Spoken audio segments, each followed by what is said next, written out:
사람의 손을 보면 그 사람의 살아온 이력을 알 수가 있습니다. 대부분 그렇습니다. 6.25 때 공산주의자들이 한국에 들어와서 여러 사람을 어렵게 했습니다. 그리고 많은 인사를 반동으로 잡아 죽였습니다. 주로 부자들, 지주들 이렇게 많이 죽음을 당했습니다. 목사님 한 분이 지역의 유지들 부자들과 함께 잡혔습니다. 그리고 창고에 갇혀 있는데 일사후세 때 이제 북한이 다시 이제 포기하고 올라가야 되는 상황이 돼서 사람들 다 불러냅니다. 하나하나 불러내서 죽일 사람, 석방할 사람을 이제 헤아리는 겁니다. 그때 손바닥을 보고 일하는 노동자의 손이면 석방하고, 그때 손바닥을 보고 이 사람 부자 같고 이 사람 반동 같으면 총살령을 당하는 그런 순간이었습니다. 목사님 차례가 됐습니다. 묻습니다. 동무는 뭐 했소? 손 좀 봅시다. 손을 봤더니 마침 그때 목사님이 교회를 막 건축할 때라 인부들과 함께 일하다 보니까 손에 두툼하고 손이 거칠거칠했습니다. 손을 보더니 뭐하오? 예, 목사님 생각은 이제 순교할 때가 됐는가 보다 싶어서 목사입니다 그랬답니다. 그랬더니 얘가 목수가 여기 왜 있노? 그러고 석방시켰답니다. 목사를 목수로 잘못하는가 하는 겁니다. 여러분, 일하는 흔적이 나에게 있어야 돼요. 그렇죠? 부족하지만 제 자랑을 좀 하면 제가 대학교 때 경영학을 공부했는데 문학 청년이었어요 원래는. 그래서 대학을 다니면서도 평론을 썼습니다. 그래서 대학에서 평론상을 받은 적이 한 번 있어요. 70년대 얘기니까. 그래서 이제 전체 학생들 모아놓고 제가 이제 단에 올라가서 상을 받았습니다. 그때 총장이 강신명 목사였습니다. 세문안교회를 담임하던 목사님이세요. 그러니까 한국에서 몇 지 안 되는 오래된 교회 목사님, 은퇴하시고 이제 저희 대학에서 총장을 하시는데 전혀 고생하지 않고 전혀 큰 교회니까 어떤 어려움도 없이 목회한 분이라고 생각을 했습니다.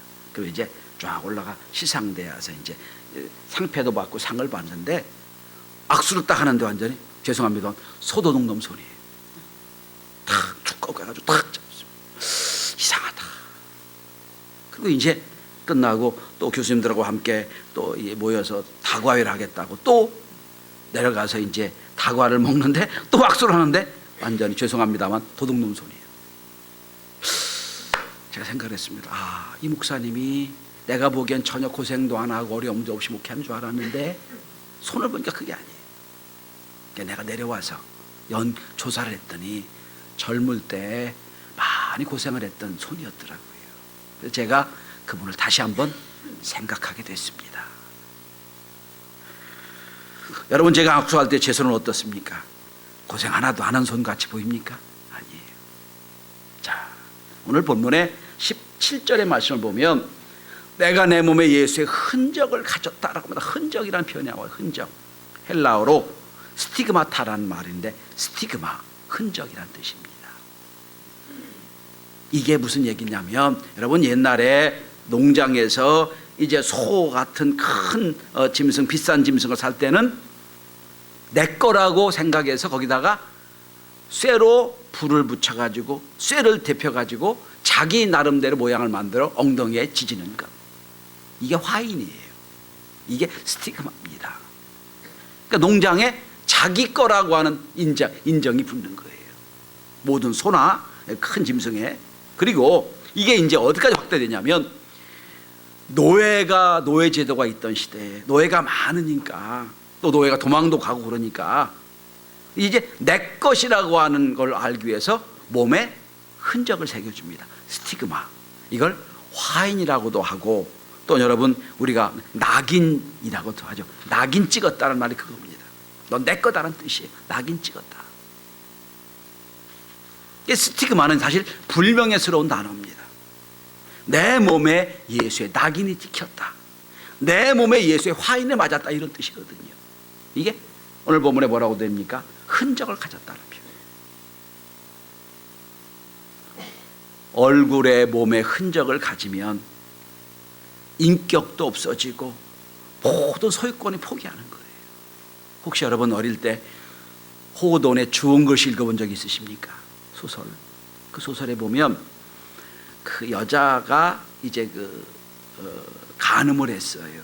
물론 나중에 밝혀지긴 하지만, 그래서 이제 간음을 하고 가슴에다가 A자를 새겨줍니다. 어덜터리. 간음이란 단어죠. A를 써줘요. 그것 때문에 이제 일평생을 함께하는 그런 이야기가 이제 주운 글씨인데, 자, 이렇게 한번 마크가 새겨지고 흔적이 새겨지면 이게 아무것도 없어지는 거예요. 부끄러운 일입니다. 이제는 그 나의 흔적을 새긴 사람에게 영원한 소유권이 있어지는 거예요. 내 주장이 하나도 할 수 없는 거예요. 그런데 오늘 사도 바울은 17절에 말합니다. 나는 그 예수의 흔적을 지녔다. 오히려 그 흔적이 부끄러운 게 아니라 자랑스러운 게 되어버렸어요. 난 예수의 흔적이 있다. 나를 건드리지 말아라 말씀이에요. 이거를 우리말 성경은 이렇게 번역하고 있습니다. 나의 몸에는 예수의 스티마가 찍혀 있습니다. 나는 예수의 종이 되었습니다. 이제부터는 사나 죽으나 내 몸에 예수 그리스도가 존귀케 되는 것이 나의 삶입니다. 이렇게 번역하고 있습니다. 아마 사도 바울이 지금 우리 앞에 있다면 그를 이렇게 웃옷을 벗겨보며 사도 바울의 팔꿈치 팔목에는 아마 그 빌립보 교회 길 감옥에 갇혀 있을 때 수갑에 채웠던, 착고에 채웠던 흔적이 있을 거예요. 어깨를 이렇게 보면 루스드라에서 돌 맞을 흔적이 있었을 겁니다. 그리고 등짝을 보면 40의 감한 매를 5번 맞았거든요. 가죽 채찍에 맞았습니다. 아마 상당히 깊이 패인 흔적이 있었을 거예요. 사도 바울은 그 얘기를 하는 겁니다. 나는 그 흔적을 지녔다. 부끄러운 것을 흔적으로, 부끄러운 것이, 사람들에게 부끄러운 것이 자기 영광으로 되는 거예요. 오늘 사도 바울은 갈라디아 교회에 얘기합니다. 뭐 할례를 받았는지 유대인이 아닌지 그건 소용없다. 나는 내 몸에 예수의 흔적을 가지고 있다. 그걸 날 건드리지 말아라 그 말씀이에요. 성도는 예수의 흔적이 있는 사람이 됩니다. 예수의 흔적. 신학적으로 표현하면 여러분과 저의 모든 삶이 예수 그리스도의 십자가에서 주님이 못 박혀 죽는 순간 우리의 소유권이 다 예수께 넘어간 거예요. 이미 우리의 영혼에 예수님의 J라고 하는 예수님의 예수님의 인이 나에게 박힌 거예요. 지저스, 예수님 인이 박혔다는 거예요. 그리고 성경적 용어로 하면 오늘 본문에 보면 예수 믿는 사람이 누구냐? 예수의 흔적을 가진 사람이 된 거예요. 예수의 흔적이 있는 사람. 오늘 그래서 14절에 보면 이렇게 사도 바울은 말합니다. 내게는 우리 주 예수 그리스도의 십자가 외에 결코 자랑할 것이 없다. 십자가 자랑하겠다는 거예요. 왜? 그 십자가에서 내가 인생이 거듭났으니까. 십자가를 통해서 내 인생이 소유권 하나님께 넘어갔으니까. 성도 여러분, 그러니까 신앙생활은 여러분 소유권 싸움이에요. 내 인생 내 거다라고 주장하는 우리들이 모여서 이제 하나님 당신 겁니다라고 올려드리는 것, 이게 신앙이에요. 근데 어느 순간은 또 뺏고 싶고 안 드리고 싶고 하는 거지요. 우리가 잘 아는 이기풍 목사님이 계십니다. 평양 깡패였습니다. 특별히 어깨가 너무 좋고 아주 건출했다고 그래요. 친구들이 다 어깨였고 평양 깡패였습니다. 근데 그렇게 예수 믿는 사람 핍박을 했다고 그래요. 어느 날 술을 좀 한 잔 걸치고 친구들과 함께 산정현 교회에 가서 막 이제 담을 쌓아놓은 산정교회 담을 막 부쉈습니다. 선교사가 나와가지고 이게 어떻게 된 일이냐고 항의를 했겠지요. 그러니까 갖고 있던 술병을 깨트려가지고 그 술병을 날려버렸습니다. 선교사의 얼굴에 맞았어요. 큰 흉이 졌고 넘어졌고 피가 흘렸고, 당시 경찰서에 끌려가서 조사를 받는데 선교사가 가서 얘기합니다. 이 사람을 석방해 주시오. 난 처벌받기 원하지 않소. 죄 사랑으로 용서했어요. 나중에 그 얘기를 이기풍 청년이 깡패가 듣고 감동이 됩니다. 내가 감옥에서 이제 살인치사 혐의로 구속될 수 있는 상황인데 나를 용서해 주었다. 감동이 되고 깡패가 신학교를 들어갑니다. 평양신학교예요. 가서 목사가 됐습니다. 그때 선교사가 평양신학교 교장이었고요. 그리고 선교사가 이제 그 깡패 같은 기질이 안 변했으니까 아직도 그 기질을 갖고 목회하라고 제일 선교가 어려운 제주도로 파송해 버립니다. 제주도가 아니라 여러분 이 섬 지역이 워낙 우상이 많아가지고 미신이 많아서 신앙이 잘 안 자랍니다. 열심히 복음 전했는데 하다 안 되니까 선교사에게 편지를 보냅니다. 목사님, 더 이상 여기서 못 하겠습니다. 나를 다른 곳에 보내주십시오. 선교사가 답장을 쏘옵니다. 이 목사, 네가 나한테 던진 술병에 내 상처가 아직도 안 아물었는데 이 상처가 아물기까지 당신 제주도에 남아있어야 됩니다. 꼼짝 못하고 제주도에 남아있어요. 그래서 목회를 했습니다. 그런데 그 은혜를 받고 이 부목사가 목회가 성공을 합니다. 그래서 교회를 여러 개 개척을 하고 지금도 그가 개척한 교회들이 지금 잘 성장하고 있고 제주도에 가면 여러분 이기풍 목사 기념관이 있어요. 그 선교사가 누구냐면 사무엘 모펫 목사입니다. 모펫 선교사입니다. 한국말을 번역을 했습니다. 마포 삼열 목사입니다.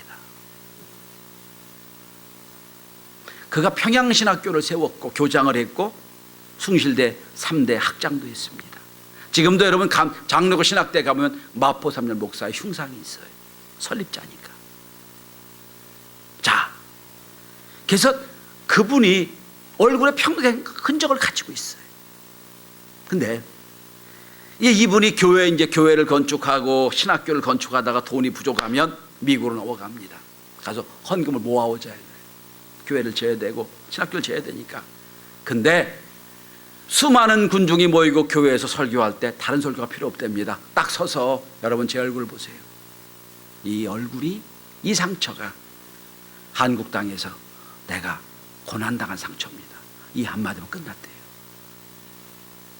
그래서 마포산 목사님이 가기만 하면 헌금을 제일 많이 걷어서 그것이 교회를 세운데, 신학교를 세운데 일조를 했답니다. 예수의 흔적, 고난당한 흔적, 그게 그의 영광이 된 거예요. 인터넷 들어가서 여러분 마포 삼열 목사 한번 쳐보세요. 그인의 여러분 그 초상이 정면 초상이 하나도 없어요. 측면 초상밖에 없습니다. 왜냐하면 상처가 있으니까. 늘 옆으로 삐딱하게 그린 그림밖에 없어요.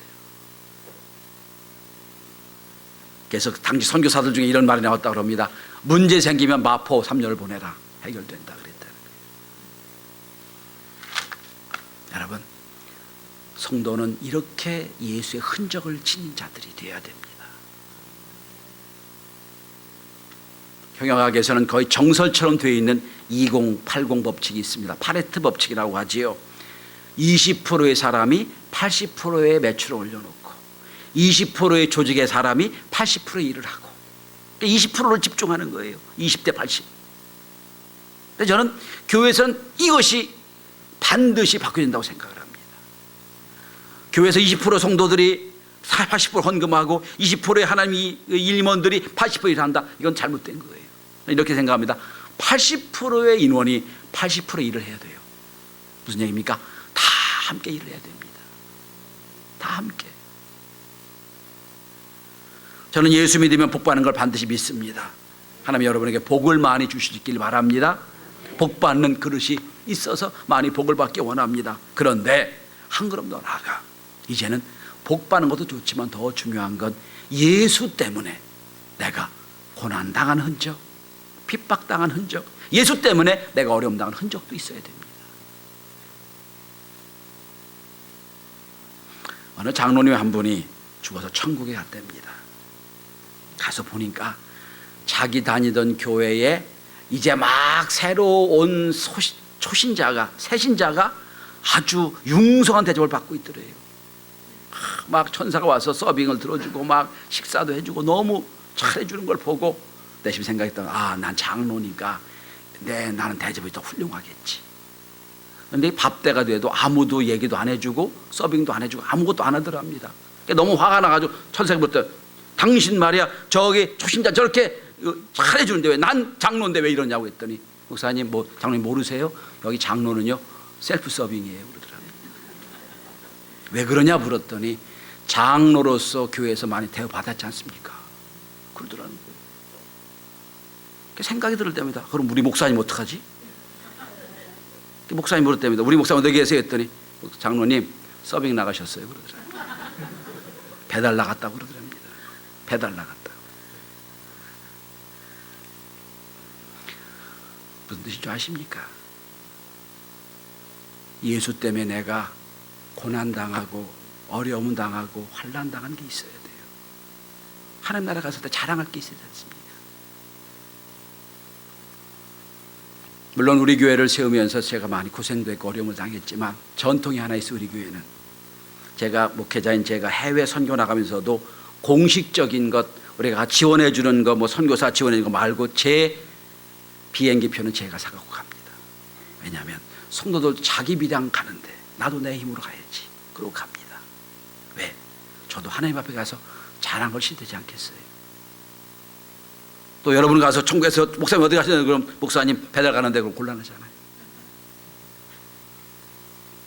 저는 지난주에 모세 신앙에 대해 말씀을 드렸습니다. 나이 40에 세상의 편리를 편안을 알 때 세상의 권해가 뭔지 알 때 누리는 게 뭔지 알 그때 그는 거절했습니다. 왜 거절했지요? 편리함보다 영원한 가치를 위해서 그는 포기했던 겁니다. 그게 모세의 신앙이에요. 비교급 세상에 살며 영원한 절대 가치를 추구했다는 겁니다. 우리는 지금 사순절 마지막 주 5주를 보내고 있고 다음 주는 고난주간입니다. 여러분 주님의 저 앞에 십자가의 주님의 형상을 한번 그려보시길 바랍니다. 두 손에는 못자국이 있을 겁니다. 발에는 못자국이 있을 거예요. 어깨에는 칼에 찔린 창에 찔린 흔적이 있을 거예요. 아마 피가 흐르다가 말라 비틀어진 것도 있을 거예요. 이마에는 가시면류가 쓴 흔적이 있을 거예요. 그 흔적을 보면 우리 말씀하실 겁니다. 예, 내가 너를 살리기 위해 이렇게 흔적이 있노라. 우리가 대답할 때입니다. 저는 주님 때문에 이런 흔적이 있습니다. 어떤 흔적을 내놓으시겠습니까? 레슬링 선수나 유도 선수를 보면 귀가 제대로 서 있는 사람이 하나도 없어요. 다 귀가 막 뒤틀어지고 깨지고 뭉개져요. 왜 그렇죠? 계속 매트에 부딪히며 훈련하다 보니까 귀가 정상적으로 남아있질 않아요. 만약에 내 귀를 정상적으로 하고 싶다, 유도하고 싶다, 씨름하고 싶다, 레슬링하고 싶다, 그건 불가능한 얘기예요. 언젠가 다큐멘터리에서 발레리나 강수진 씨의 발을 본 적이 있습니다. 여자의 발이라고는 상상할 수 없는 발이었습니다. 또 그 시간에 축구선수 박지성 씨의 발을 함께 보여준 적이 있습니다. 그 발을 보고야 그가 얼마나 고생했는지 알 수 있었습니다. 얼마 전 한국의 최고 등산가라고 여기는 모든 세계의 18봉, 20봉을 다 정복한 등산가가 다큐멘터리에 나온 적이 있습니다. 그는 세계에서 추앙받는 등산가입니다. 그런데 그가 손을 보여주는데 손이 다 잘렸어요. 동상으로 다 잘려가지고 몽당 손입니다. 근데 그는 그걸 자랑스럽게 얘기합니다. 왜? 내가 산을 사랑하고 산을 좋아했기 때문에 만들어진 흔적이라는 거예요. 한 가지를 뜻에 두고 마음을 정하고 열심을 다하면 우리 몸에 반드시 흔적이 있습니다. 여러분, 예수님 몇 년 되셨습니까? 5년, 10년 되셨습니까? 그럼 우리 몸에 흔적이 있어야 돼요. 예수 믿는 흔적. 예수 따라하며 받은 고난, 예수 믿으면서 어려움을 당한 그것, 그게 있을 때 우리 오늘 사도 바울처럼 자랑할 수 있을 겁니다. 내 몸에 예수의 흔적이 있노라.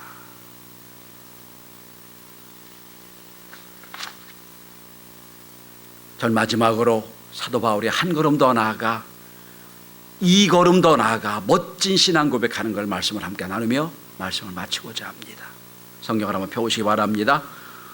골로새서 1장 24절입니다.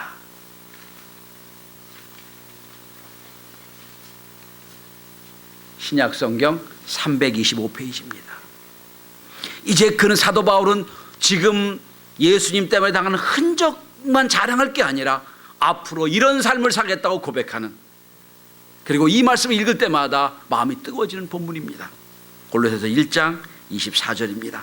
다 함께 같이 봉독합시다. 시작. 나는 이제 너희를 위하여 받는 괴로움을 기뻐하고 그리스도의 남은 고난을 그의 몸된 교회를 위하여 내 육체에 채우노라.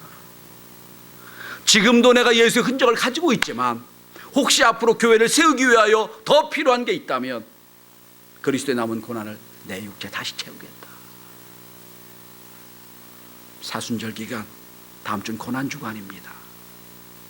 여러분, 예수 믿은 몇 년 되셨습니까? 내가 무엇을 주 앞에 흔적으로 내놓을 수 있을까요? 오늘 우리 모두 골로새 1장 24절을 고백하며